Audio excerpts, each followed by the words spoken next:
My name's Kaitlin Christine, and I'm the CEO and founder at Gabbi. I lost my mom to a delayed diagnosis of breast cancer, and shortly after, I found my own breast lump in my early 20s and just had to fight to get a physician to take me seriously.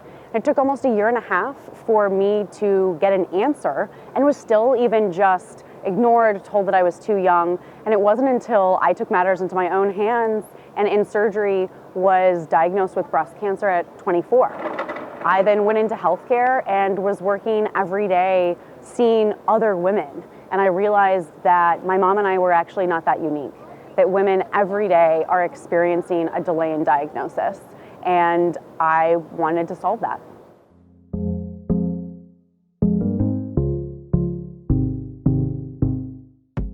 Well, what's funny is that it started as a blog that never got started.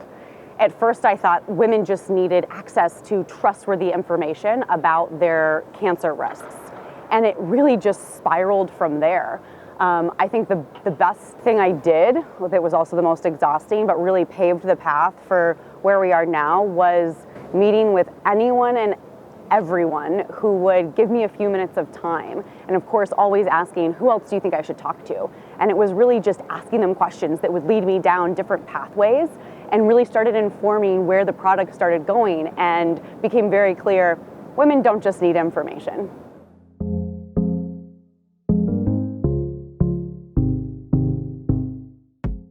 We are solving delayed diagnosis, and we're starting with breast cancer.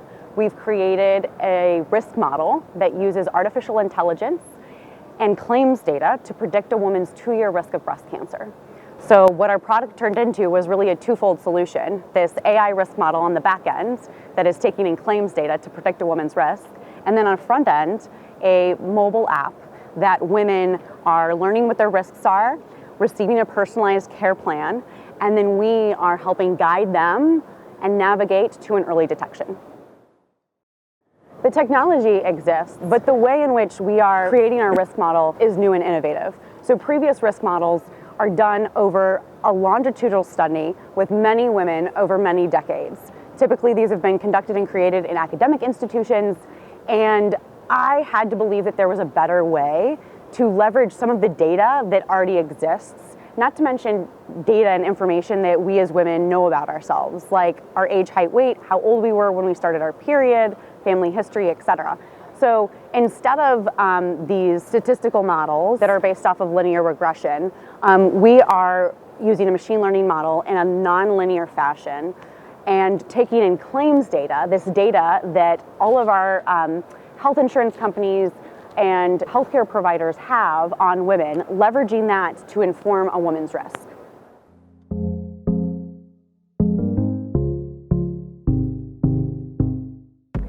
I would say the number one response is, why hasn't this been done before? Or this seems like a no-brainer. And I know one of our investors said to me, I always know it's gonna be a big business when the response is, isn't this like a duh? So I take that as a good thing, but I think it really is. It's one of those things today that we all think should be here on this earth and don't understand why it hasn't been created before. We're seeing a lot of exciting things from the geneticists and epidemiologists, academia. Quite a few of them are in disbelief that we've done what we've done, and then quite a few of them are, when we've kind of let them in a little bit to what we're doing, are super excited and want to be part of what we're doing. From a kind of customer standpoint, we were able to conduct a pilot with a national payer earlier this year, validating our risk model. And we were able to compare our accuracy to these other risk models, and we are 19 to 28% more accurate than existing risk models today. So that's super exciting. And then we are getting ready to close with our first customer and hoping to launch live with them in the new year.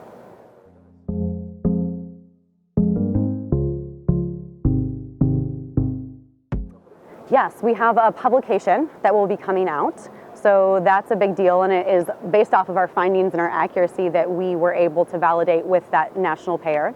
We're excited to get the product in the hands of women, and we are excited to just continue to grow. We will be setting up a way in which we're able to guide a woman to the care directly. So instead of sending her to her OBGYN, instead of her having to get a prior authorization or a referral to imaging, that we're able to directly put that in. And I think that's really gonna expedite the process, which at the end of the day, we're about cutting down the time to a diagnosis, identifying the women at risk, that overall is saving their lives and saving money. So that just helps us get there sooner.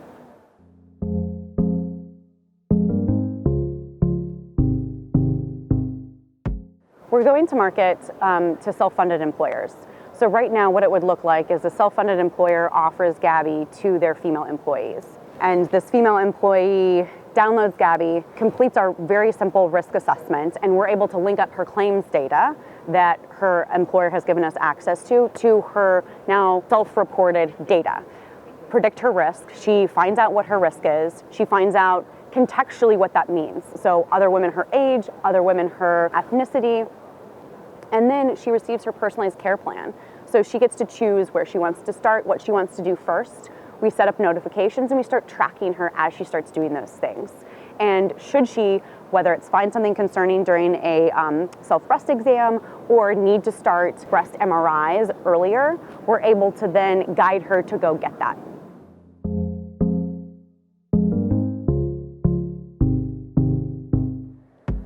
Well, we're looking for any academic institutions that want to conduct a clinical trial. We'd like to do a side-by-side comparison of our risk model compared to the existing ones today, which is hard to do because the inputs are different. So that's one of them. But really, I'd say to self-funded employers that want to show that they are supporting their female employees and that realize that breast cancer is the top 2 spend for their female employees and want to solve that gap so that we can help them move late diagnosis into early diagnosis.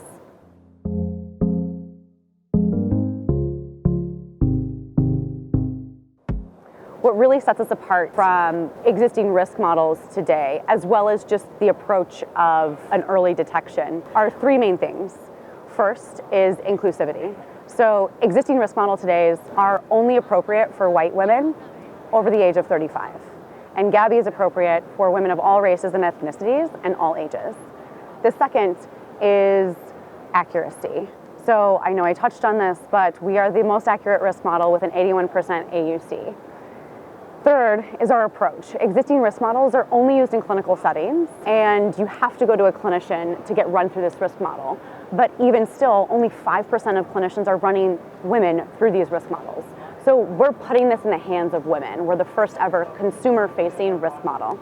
So we're just really excited that we are solving this problem and really addressing all aspects of the care gap, from inclusivity, the ability to accurately predict risk, and meeting women where they're at with our approach.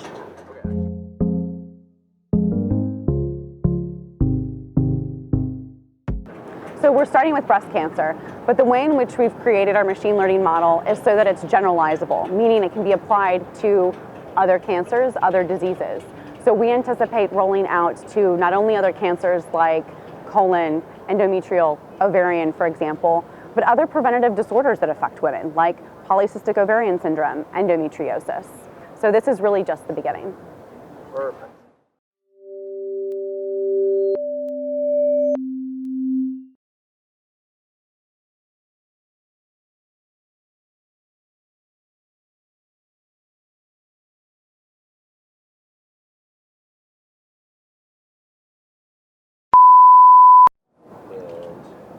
Non-linear, okay, hold on, I need to regroup. What was the question?